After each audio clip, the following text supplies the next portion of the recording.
Bom dia. Bom, IoT a gente tem visto muito em artigo, mas ainda é uma coisa que parece, em algum momento, intangível, porque a gente não vê, ainda não pôs a mão em algum objeto ou algum IoT em si. Será? E aí eu vou contar um pouco do que eu estudei, o que eu vi em relação ao IoT e como a gente tem que se preocupar do ponto de vista de segurança para essa nova tecnologia. Eu trabalho no Grupo Telefônica há 15 anos no Portal Terra. E, na verdade, eu sou apaixonado por segurança e atuo em uma série de outras frentes.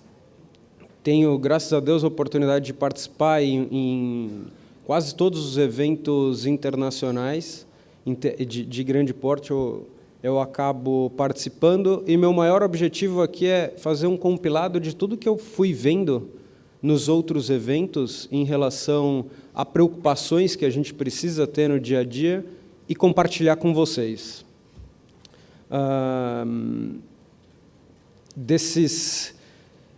Dos projetos que eu participo em relação à segurança, tem alguns bastante interessantes, e convido vocês, a quem tem curiosidade, quem gosta de segurança, dê uma olhada pelo menos nesses 4 projetos. O primeiro é de ciberinteligência, o segundo de analogias de segurança, para você fazer uma explicação, ao invés de usar um linguajar técnico, usar uma analogia para facilitar o que você precisa explicar, muitas vezes para um gestor que não é técnico. A H2HC Magazine, que é um conteúdo bastante técnico, já de grande nível, e o Cyber Manifesto, que é uma visão muito mais de que segurança é importante, a gente, como cidadão, tem que se preocupar com isso. Então, vamos começar, para a gente começar a viagem e enxergar o que é o IoT, onde a gente é impactado.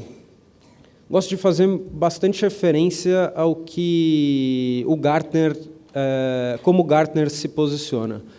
Hoje, a IoT está no Hype Cycle do Gartner. O que quer dizer isso? O que é esse Hype Cycle? Quer dizer que é a tecnologia mais esperada. O ano passado eram as tecnologias... já se passaram Cloud, Big Data, e agora é o IoT. Só que o IoT é previsto para agora? A gente tem um boom em relação ao IoT nesse momento? Não. Isso é uma expectativa entre os próximos 5 e 10 anos.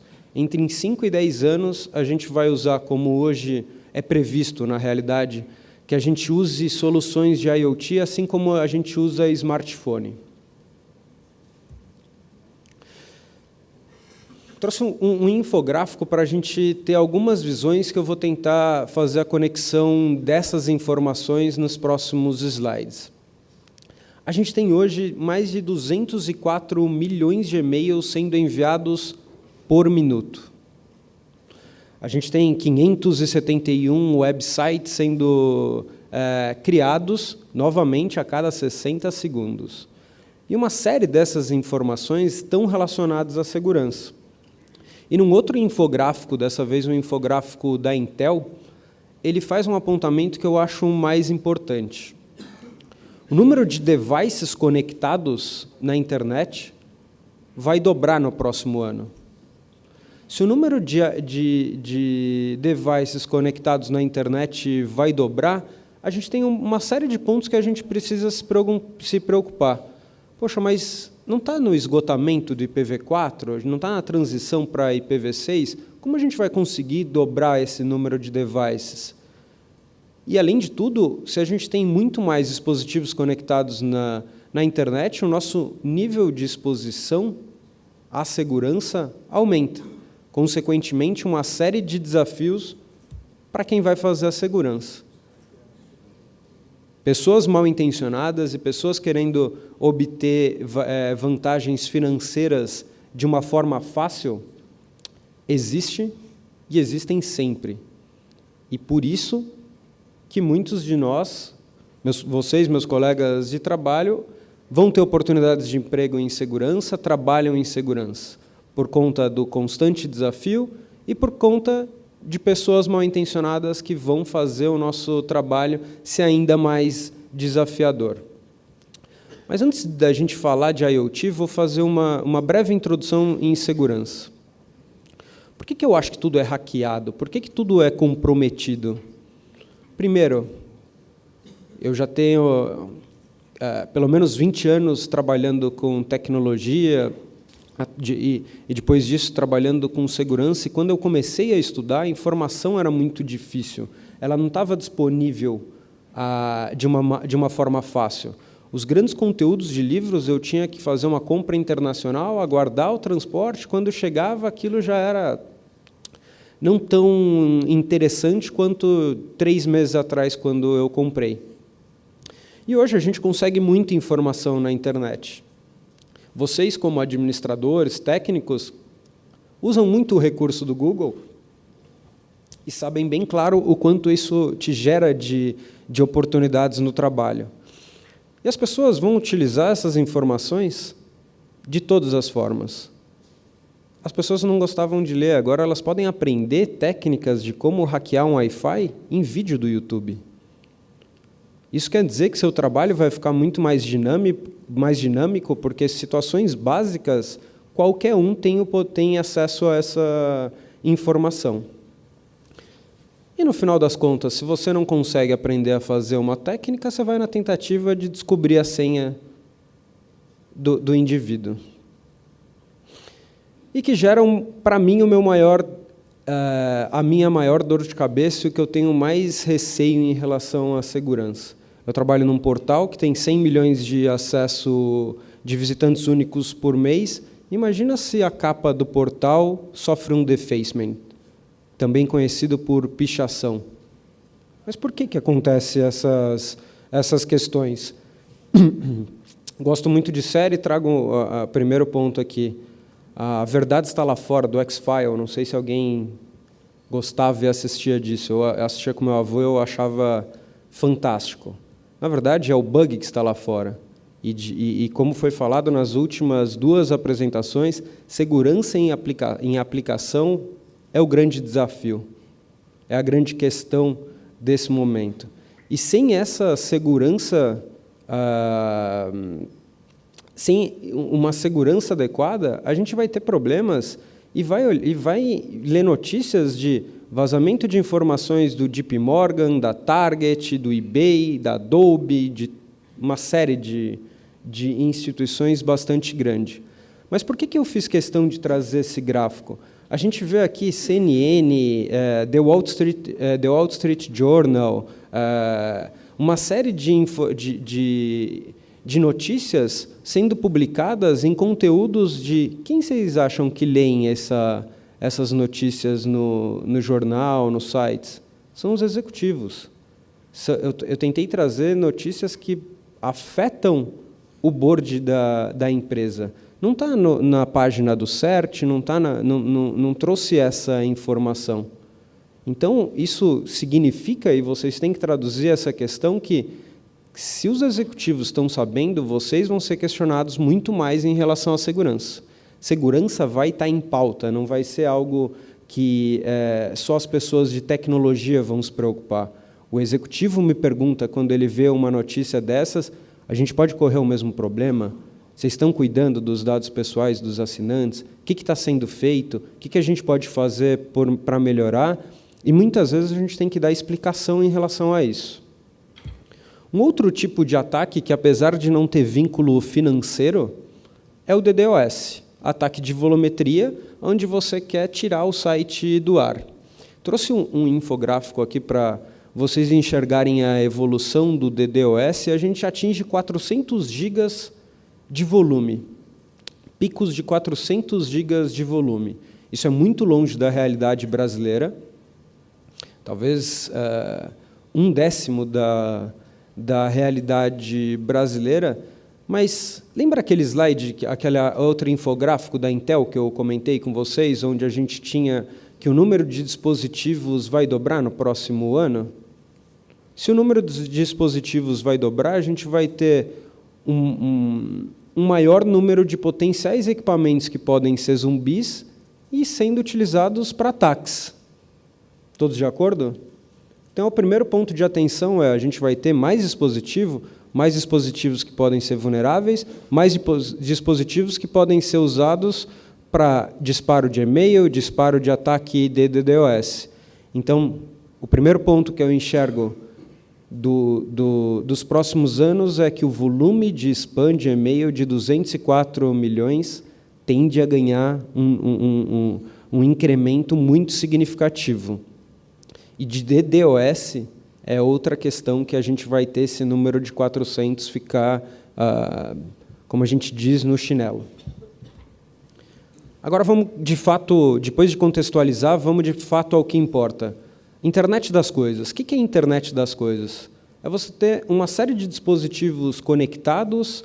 E por que você quer, e por que a tecnologia de internet das coisas é bastante interessante para o Gartner, ao ponto de ser a tecnologia mais desejada, a tecnologia mais em evidência esse ano?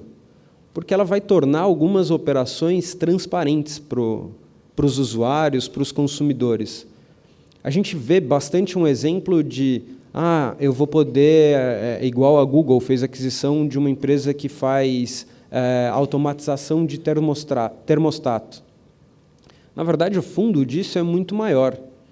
O que você quer, na realidade, é chegar na sua casa, que a sua fechadura da porta destranque, porque você está com o seu celular, que há bastante tempo o celular é uma forma de autenticar, entre na sua casa, ele sabe que depois de 15 minutos você vai tomar banho, então ele já começa a aquecer a água do banheiro, e depois que você termina o banho, ele sabe que você vai diminuir o ar-condicionado, e tudo isso aconteça de uma forma que você não precisa interagir.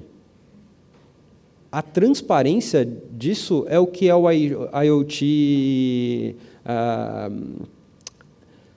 é o que é o desejado, e é onde se busca isso atingir.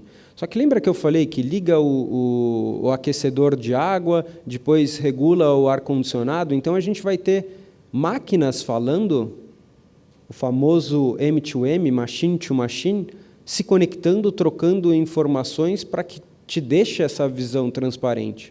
Você não quer ir lá, você não tem vantagem nenhuma em um aplicativo e fala, regule a luz, regule o ar-condicionado. Isso você pode usar um controle remoto, mas essa inteligência de você acessar o ambiente e ele já se pré-estabelecer é a grande questão, e por isso que o futuro, a internet das coisas, é bastante desejado. Eu falei que no infográfico da Intel eles dizem que vai dobrar o próximo ano. Ok, mas a gente está falando do próximo ano dobrar, e as mais otimistas dizem que em 2020 a gente vai ter 50 bilhões de dispositivos conectados. Vocês fazem ideia do que é 50 bilhões? A gente tem 7 bilhões de população, a população mundial é de 7 bilhões. A gente tem mais de 7 dispositivos, 7, na verdade, devices, em um futuro que a gente está vendo há 5 anos de diferença.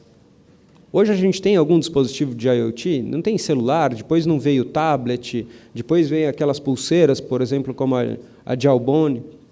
Muita coisa vai acontecer. E já tem outras ferramentas, já tem alguns dispositivos para medir pressão, para medir estação climática na sua própria casa, para fazer uma panela para cozinhar o seu arroz, que você consegue gerenciar via internet, e esse Vessel Cup, que você põe o líquido, ele identifica o tipo de líquido e depois te dá um relatório, você precisa beber mais água, você está bebendo refrigerante, seu consumo de potássio, de qualquer coisa está diferente e você precisa tomar cuidado. E te alerta até para beber água, que é uma das coisas que todo médico recomenda. Ok, a gente viu 4 produtos. Eu trouxe um landscape para vocês verem quantas empresas já atuam com foco em IoT. Esse landscape são empresas que trabalham exclusivamente para novos negócios de IoT. E tem bastante gente interessada exclusivamente do ponto de vista de segurança. Por exemplo, tem um Smart Door Lock que você vai, através do seu celular, e você consegue destravar essa questão. Só para a gente ter uma referência, só levantar a mão, sim ou não, quem se sentiria seguro em trancar sua casa pelo smartphone? Pouquíssimo. Pouquíssimo. Então, é uma tecnologia e é uma questão, e a gente está falando com profissionais de segurança, é uma questão que a gente tem que evoluir bastante. Só que não é só para os mal intencionados. Como eu falei, essa automatização, essa frente para deixar esse dinamismo e a gente deixar de fazer tarefas onde a gente perde tempo de uma forma muito mais agradável e rápida. Tem esse Smart Home Security, que ele faz, esse Canary, ele faz uma monitoração do ambiente e ele só te envia alertas para o seu celular quando algo funciona fora do padrão. Imagina, por exemplo, que você tem um cachorro na sua casa e ele sempre vai ficar te mandando alerta porque sempre vai ter movimento. Agora, e se você diz que, pelas características do cachorro, peso, tamanho, dimensão, cor, você sabe que aquilo é uma situação adequada e ele só começa a te alertar de uma situação quando ele vê um volume muito maior do que o cachorro, como uma pessoa tentando entrar na sua casa. Ok, mas de repente pode ser a minha diarista fazendo a limpeza. Então vamos adaptar essas questões. Você vai ganhar muito mais tempo do que ter que ficar monitorando a sua casa de tempos em tempos. É bacana. Para mim, que gosto de tecnologia, é interessante. Mas, do mesmo jeito, as pessoas mal intencionadas vão usar essa questão para fazer e tomar ações que não são interessantes para nós do ponto de vista de profissionais de segurança e muito menos de usuários da tecnologia. A gente vem esse gráfico, ele mostra a sofisticação do ataque e o poder técnico que você precisa para realizar. Cada vez mais é fácil fazer determinados tipos de ataque. Criar um vírus, criar um malware, você, com pouco custo e às vezes sem custo, uma pessoa que não é técnica já consegue fazer isso. Enquanto que em relações a ataques industriais, ataques a infraestruturas críticas, ou mesmo APTs, já entra num nível onde você tem que ter um recurso muito maior, um conhecimento muito maior, e você vai gastar ou mais dinheiro ou mais energia para conseguir isso. E por que eu estou dizendo essa questão? O que o IoT, se a gente está pensando do ponto de vista doméstico, que o IoT pode fazer, o que o IoT pode fazer em relação às grandes cidades? Melhoria de trânsito? Será que os carros não poderiam ser conectados uns com os outros, com os semáforos, para facilitar o trânsito, ainda mais numa cidade caótica como São Paulo, que a gente sabe que se tem show do Paul McCartney eu não sei onde é que foi o show, mas em algum local, você, de repente, conseguiria mudar as rotas, a direção das ruas, para deixar o trânsito fluir ou dar preferência para o sinal em algumas situações. Só que você não precisaria de uma interação para fazer isso. A própria tecnologia iria aprendendo e se adaptando conforme as grandes questões. Poxa, muito legal, é muito bacana fazer isso. Em relação ao consumo de energia, a smart grids, você transitar informações, conseguir medir, usar energia nos períodos que elas são mais baratas, você conseguir ter uma gestão disso. Mas quem assistiu o Duro de Matar 4, lembra que eles faziam ataques à infraestrutura, semáforo, energia, comunicação, tudo aquilo que acontecia no filme que, quando ele foi lançado, parecia uma besteira, hoje a gente já vê uma série de notícias divulgadas na internet, e eu já vi muitos deles sendo apresentados em conferências. Carros, quem já viu aquele jogo Watch Dogs? Esse Watch Dogs, o cara hackeia semáforo, hackeia carro, hackeia máquina de banco numa técnica que eles chamam de jackpot. Tudo isso eu já vi em apresentações e acontecerem de diversas formas. E a gente tem o Stuxnet, onde aconteceu um ataque de infraestrutura crítica que não foi feito por um grupo ou por alguns cidadãos. Ele foi feito por um governo, não se sabe ainda, e eles estimam que poderia ter sido Israel ou os Estados Unidos, que afetava estruturas de enriquecimento de urânio. E o que eles buscavam fazer é que, mudando a adaptação, eles mudavam de pouco a pouco o aquecimento ou mesmo a velocidade de rotação da estrutura, e ela apresentava rachaduras que, no final do dia, e depois de meses, elas eram inutilizadas. E, para você fazer essa troca, você perdia tempo de enriquecer o urânio, que é utilizado para fazer bomba nuclear. Dizem que foi um dos malwares mais bem-sucedidos. Será que ele foi bem-sucedido? Porque se foi um ataque de um governo, certamente o governo queria que isso ficasse oculto e ninguém percebesse, para não gerar situações diplomáticas ou qualquer outra questão. Então, existe uma vertente que acha que ele atingiu o objetivo, enquanto outros acham que isso foi uma grande falha, porque se descobriu e deixou em xeque a posição de um governo. Ok, mas esse do Stuxnet a gente já viu, e eu trouxe algumas outras coleções de situações de infraestruturas críticas sendo afetadas. Semáforo, rede de energia. Imagina você... lembra do apagão que a gente teve? Que se especulou que aquilo poderia ter sido ataques hackers. Existem hoje notícias e reportes de falhas que foram produzidas e simuladas que isso poderia ter acontecido. Então, nos leva a enxergar de que, hoje, você fazer ataques a diversas estruturas é possível, e, para você não ter isso, você vai ter que aplicar segurança e você vai ter trabalho para fazer essa questão. Mas o que a gente tem em relação a algumas questões específicas? Trouxe uma notinha aqui de exploração de vulnerabilidade de controle de tráfego, ou seja, semáforos. Testado, apresentado, de falhas de segurança sendo exploradas na prática.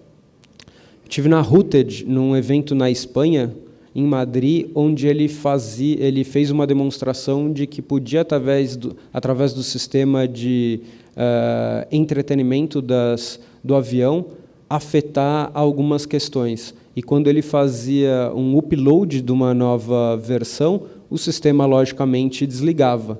E na simulação que ele mostrou, se o avião, logicamente, estivesse em voo, ele ia desligar e ia parar toda a estrutura.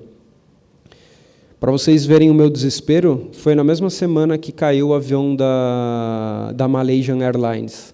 Então, imagina como eu voltei de Madrid para São Paulo, pensando se aquilo não seria não poderia servir um alvo de ataques. Roubo de carros. Num evento You Shot the Sheriff no Brasil, teve um roubo de carro usando aqueles carros que não tem chave, que você usa só um dispositivo, que eles chamam de keyless, onde você abre a porta do carro ou dá partida por botão. Até o mais interessante do meu ponto de vista é você ir no caixa eletrônico e sacar dinheiro sem precisar do seu cartão de senha. Um dinheiro que, logicamente, não vai sair da tua conta.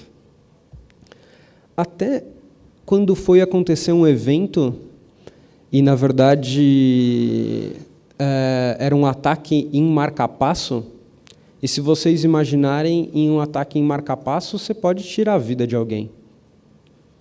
Mas, infelizmente, essa apresentação não aconteceu. Por alguma questão misteriosa que eu não fui a fundo pesquisar, porque eu perdi o interesse, o apresentador faleceu. Mas imaginem o que a gente tem de infraestrutura crítica, de elétrica, de trânsito, financeira, talvez até vamos imaginar, talvez até da área da medicina podendo ser alvo de ataques. Estou sendo caótico, né? Estou deixando todo mundo numa estrutura de medo, de falar, poxa, então eu não tenho segurança em nada? Não, na verdade eu só estou fazendo a provocação para se tornar didático. Até as geladeiras conectadas, onde teve o The Guardian, passando uma notícia de que geladeiras conectadas à internet tinham sido exploradas e utilizadas para envio de spam. Não só as geladeiras, como a panela elétrica que eu mostrei no começo da apresentação. Sabe o que isso significa? Que aquilo que eu comentei de que esses dispositivos vão ser explorados e vão ser utilizados para enviar spam e uma série de informações não devidas, vai acontecer com mais frequência. E não só vai acontecer com mais frequência, vocês acreditam que o cara que fez uma panela ou o fabricante que está fazendo uma Smart TV vai manter os firmwares atualizados por longo período? Quem tem Smart TV que não tem mais atualização de firmware há bastante tempo? Porque já foi comprada desde o começo. E aí, não tem, a gente teve uma vulnerabilidade de Heartbleed. Certamente, quem não tem atualização nos últimos 6 meses vai estar vulnerável a essa falha. O que está fazendo e como está sendo pensado, uma vez que essa TV está conectada na sua rede? E por isso que tem uma das questões que, isso é uma opinião minha, onde eu acho que se a empresa tem que descontinuar e, na verdade, isso eu conversando com o pessoal de Brasília, com os oficiais de inteligência de Brasília, eu acabei tendo essa visão mais clara. Se uma empresa tem direito a descontinuar um equipamento, que o código seja aberto, para que a comunidade que queira fazer a manutenção desse firmware, por exemplo, de uma Smart TV que não vai ter mais à venda, consiga atualizar a própria comunidade e deixar o ambiente seguro. E para a IoT isso vai ser cada vez mais frequente, como vocês devem estar imaginando. Outro ponto, privacidade. Smartphones com aplicativos espião para você monitorar sua namorada. Karen, na verdade, é o nome da minha mulher e eu não montei essa imagem, já veio assim, mas imagina a gente você monitorar para ver se você tem 2 namoradas, elas não estão no mesmo ambiente, ou se elas estão, você tem a oportunidade de fugir. É invasão de privacidade. Na verdade, eu estou brincando para vocês enxergarem o que isso pode ser feito. Por que não poderia ser alguém que está devendo dinheiro para alguém, fugindo dessa pessoa? O uso disso pode variar bastante. Agora, Smart TV. Smart TV, a gente tem uma técnica de ataque que chama creepware, onde é explorado, assim como já acontece em computador, smartphone, a câmera, o áudio, e você consegue, sem acender a luzinha ou sem alarmar, você consegue ter acesso a essas informações. E se você tem acesso a essas informações, você consegue explorar e enxergar o que a outra pessoa está fazendo. Como alguns de vocês viram em algumas reportagens, mas falavam muito em computador. É muito mais do que isso. E o que eu vou explicar para os meus pais que estão num momento íntimo, na Smart TV que eu dei de Natal para eles, e o vídeo aparece na internet? Como eu vou explicar que foi a televisão? Que ele tem que atualizar o patch de segurança. Bom, devices, quem conhece o Fitbit, e você marcava que você teve Você marca atividades para ver consumo de energia e você marcava que tem uma atividade sexual usando técnicas de OSINT, você enxergava isso no Google. Só que se você enxergava isso, e se o cidadão marcou e a esposa está viajando? Complicou, né? E se esse negócio deu um resultado errado? Puxa, eu não quero nem imaginar. Até o ponto de uma... Eu estava conversando, eu esqueci de perguntar o nome para o meu colega que me ajudou aqui, até o ponto de a gente ter privada conectada, que tem um monte de função. Não sei se esse preto aqui é um sensor de presença ou uma câmera. Eu sei que eu não sentaria nessa privada de maneira alguma. Agora vamos lá, cyberameaças. O que isso vai afetar em IoT? E eu estou estourando o tempo aqui, vou dar uma acelerada para falar para vocês o que importa. O que eu tenho que pensar em relação a IoT? Segurança, privacidade. Eu fui dando exemplos aqui só para compilar. Atenção em relação a infraestruturas críticas, machine to machine, e principalmente o grande desafio da IoT. Não existe uma padronização.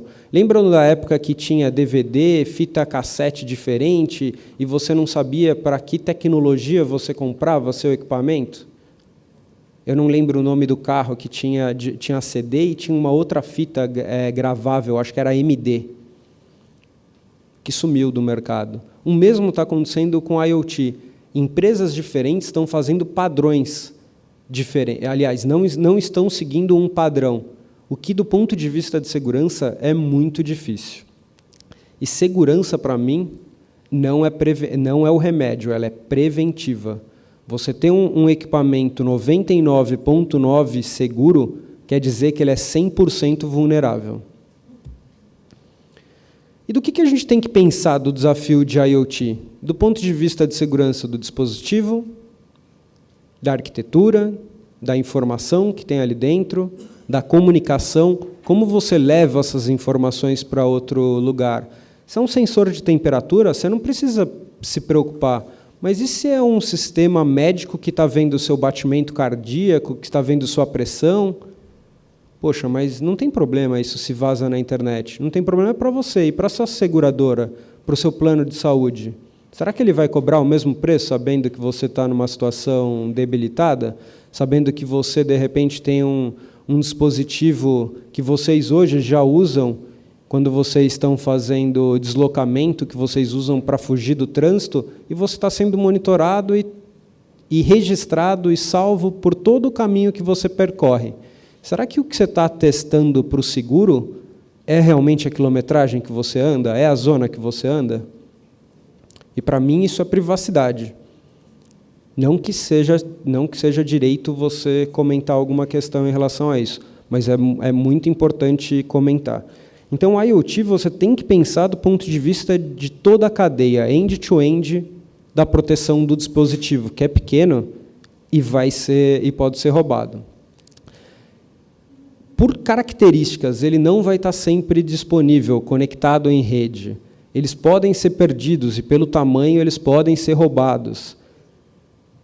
O poder de processamento dele é baixo, ele não consegue gerenciar a criptografia. Quando você fala comunicação, só usar SSL, ele não tem poder de processamento. Ele tem um tempo de vida finito, então vai chegar um momento que você tem que descartar. E as informações que estão ali? Será que ele não conecta a infraestruturas dos seus outros equipamentos que poderiam causar falha não a esse dispositivo, mas a sua infraestrutura em si? E muito mais, ele é portátil, então ele cruza fronteira. Ele pode estar nessa sala, de repente ir para outra, ou pessoas terem acesso, porque ele vai funcionar via wireless, logicamente. E para trazer eu fiquei bastante contente das pessoas usando soluções open source e de característica para que todos tenham em uso. Vou apresentar uma ferramenta open source gratuita para vocês, que é um dos projetos que eu trabalho, para que vocês vejam se de repente não é interessante para você proteger um equipamento de IoT ou mesmo o seu SSH server que está conectado na internet.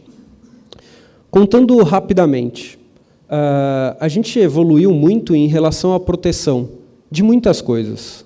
A gente colocou um antivírus, colocou um firewall, outros equipamentos de proteção foram colocados tanto no seu servidor quanto na sua rede, mas até o momento a gente não achou uma solução de proteção das suas credenciais. Quem aqui usa Internet Banking? 90% ou 100%? Você quer acessar a sua credencial do Internet Banking a qualquer momento, né?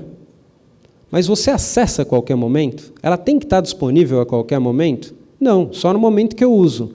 Mas existe uma tecnologia hoje que você pode dizer a minha credencial só está válida neste momento que eu ativo. E foi aí que a gente viu uma oportunidade de criar uma ferramenta que chama LAT, é um trinco digital, que vai ser utilizado num aplicativo para que seja fácil para a Penny, por exemplo, quem gosta de Big Bang Theory vai entender. Ela não é uma pessoa nada técnica, que é avessa à tecnologia, enquanto... esqueci o nome aqui. O Sheldon é um nerd super tecnológico. E esse é o LAT. O que ele faz, bem resumidamente? Ele manda o login e a autenticação para o servidor, valida essas credenciais, verifica no LAT server para ver se essa credencial está disponível ou não. Se ele não está disponível, ele fala, olha, não está disponível. E para o usuário, ou para quem está tentando fazer um acesso indevido, manda um login de erro. O melhor e, para mim, o mais interessante, ele gera um alerta no smartphone. Olha, alguém tentou acessar a tua conta. Hoje, as soluções de segundo fator de autenticação não têm essa condição. E, para mim, é bastante interessante essa frente. Por ser gratuito, você pode ter até 50 usuários conectados. Então, o FTP que você precisa na sua empresa ou para o seu negócio, ou mesmo para seu blog do WordPress, você consegue ter uma proteção efetiva sem ter um investimento. Como é um conceito diferente, não existe outra ferramenta, eu trouxe um vídeo aqui para tentar mostrar para vocês o que isso representa, o que ele quer fazer para ficar o conceitual muito mais visível. Você tem um dispositivo que seria um IoT, onde o seu objetivo é trancar essa portinha. Ele sempre vai ficar aberto, enquanto você não dizer que aquilo está travado. Via o LAT, você tranca essa portinha, e a partir do momento que ele recebe esse sinal, ele está trancado, ele não consegue abrir. Isso a gente está mostrando, a partir do... Lógico, agora ele destravou a aplicação, ele consegue abrir. Poderia ser a porta da sua casa, poderia ser uma série de componentes físicos, mas também pode ser o seu SSH. Ele já tem SDKs para maior quantidade, para um grande número de linguagens, então isso é fácil de ser implementado, e plugins para ficar fácil de implementar em diferentes plataformas, WordPress, Joomla e etc. Você ganha o controle da sua vida digital e, mais do que isso, você recebe o alerta. Pô, mas eu gosto do segundo fator de autenticação, eu quero mais controle. O próprio LAT te dá essa opção. E aqui é o exemplo do alerta que você recebe. Ele fala, olha, a gente bloqueou uma operação, dá uma olhada nessa frente. Quem tem curiosidade e gosta de poder utilizar software livre, para vocês terem uma ideia, o que eu comentei de SSH, você precisa de 6 linhas para fazer a implementação no seu server. Então, recomendo vocês que são administradores a matarem resolverem alguns problemas de segurança usando essa ferramenta. Pessoal, perguntas? Sei que eu fiquei no tempo que eu usei o meu tempo todo ali, mas deixo meus contatos, se alguém é mais tímido como eu e quer fazer algumas perguntas. Os microfones estão nas 2 filas do centro aqui. Por favor, o nome e a instituição. Fiquem à vontade para me adicionar no LinkedIn, no Twitter, me mandem mensagens. É um prazer. Tudo bom? Meu nome é Fabrício, eu sou da Axur. Nesse caso da internet das coisas, quando a gente está falando de segurança, um problema que eu vejo que é uma coisa que a gente já tem hoje é a questão da responsabilidade. Quem é responsável pela segurança do quê? Né? É um problema que a gente já vê hoje, que o usuário final não entende, quem está desenvolvendo alguma coisa não se preocupa com segurança, e, no final das contas, quando a gente tem que ir atrás de algum problema, fica difícil tu responsabilizar alguém. Até eu ver quando se trata em internet das coisas, que a coisa vai ir ainda mais além. Né? Tanto a questão de um device poder ser hackeado e ser usado em fora, ou então até mesmo de questão de roubo de dados, porque, como tu mesmo dissesse hoje, a questão do uso de nossos dados pessoais por terceiros sem nossa autorização já é complicado. Imagina se o cara souber toda a nossa rotina dentro da nossa casa, que horas a gente faz o quê, esses dados. Até eu ver, quem é que tu acha que deveria se preocupar ou ser responsabilizado pela questão da segurança nesse tipo de device, nesse tipo de ambiente? Fabrício, eu acho que a gente deu o primeiro passo com o Marco Civil. Não acho que a gente tenha uma situação 100% coberta, mas a gente já deu um grande passo. A responsabilidade civil e até criminal é de todos, dos fornecedores do serviço, inclusive nós, como cidadãos, de aceitar um determinado termo de uso ou não. Cada vez mais, se você quer viver num mundo onde a privacidade pode ser exposta, imagine, eu não cresci num mundo onde a minha infância foi monitorada, a minha adolescência foi registrada nos computadores, mas meus sobrinhos vão crescer. E será que eles não vão fazer uma série eles não vão bater a cabeça, como eu bati na adolescência, fazendo uma série de coisas que talvez não sejam as mais adequadas, e depois o empregador dele, ou quem vai fazer o seguro, pode penalizar? Então, mais do que segurança eu acho que é a ferramenta que vai proteger. Eu acho que a gente tem que pensar no ponto de vista de privacidade. Como proteger isso, e quem não proteger tem que ter uma entidade, que no meu entendimento é o governo, e outros órgãos competentes para apoiar isso, para garantir que isso seja seguido e existam regras. Obrigado, Fabrício. Mais algum comentário? Não? Vou fazer um então, Leandro. Então, eu faço assim, um paralelo com a apresentação anterior do Osmani, né? Esse negócio assim, é o seguinte: o pessoal pensa em colocar segurança sempre depois que o projeto está pronto, então sempre tenta adicionar depois. E é um grande problema que a gente fala lá sempre, segurança colocada como remendo é sempre um problema, né? Acho que para essas coisas de internet das coisas nós estamos vendo isso, né? A última coisa que os caras vão pensar é isso. Exato. Você vai enfrentar isso, ele só vai... Tem até um dos slides que eu pus, segurança é prevenção, não é remédio. E hoje a gente usa a segurança como remédio. E a própria sociedade tem que tomar uma postura diferente. Na Europa, procurem em relação à informação de uso de transações de cartão de crédito, que começou a ter uma oscilação de alguns países europeus preferindo pagar em dinheiro. Por que eles pagam em dinheiro? Porque eles não querem ser rastreados, eles não querem que outras pessoas saibam quais são as preferências de consumo. E a gente tem que enxergar que a internet das coisas e a própria tecnologia em si vai facilitar a gente viver num grande Big Brother. E a grande questão é que a segurança é uma arma, é uma ferramenta fundamental para a gente garantir a privacidade de todo cidadão.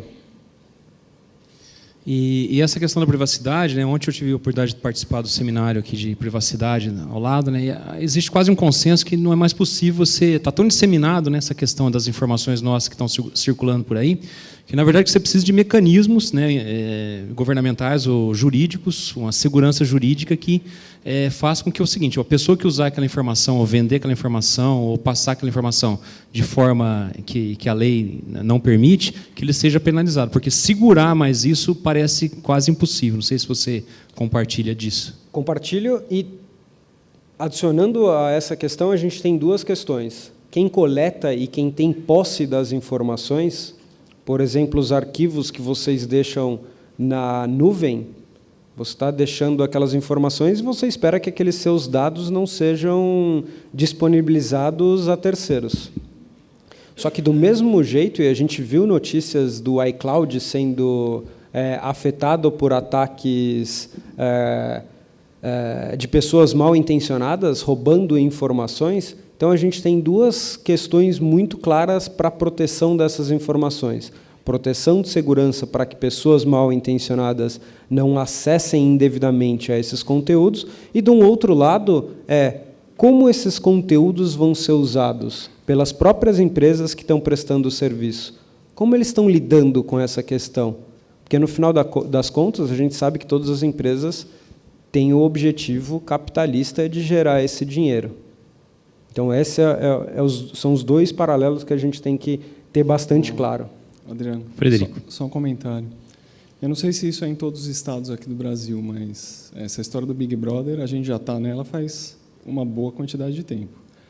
Tem muita gente que faz questão de, quando está pagando uma conta, quer nota fiscal paulista? Quero, claro. O governo vai me devolver algum dinheiro. Alguém já entrou no site da nota fiscal paulista para saber o que tem lá? Tem a cópia do cupom. Tem o tipo de papel higiênico que você compra, qual a comida que você mais gosta. Se você pôr de remédio, tem um remédio que você está tomando. Tudo.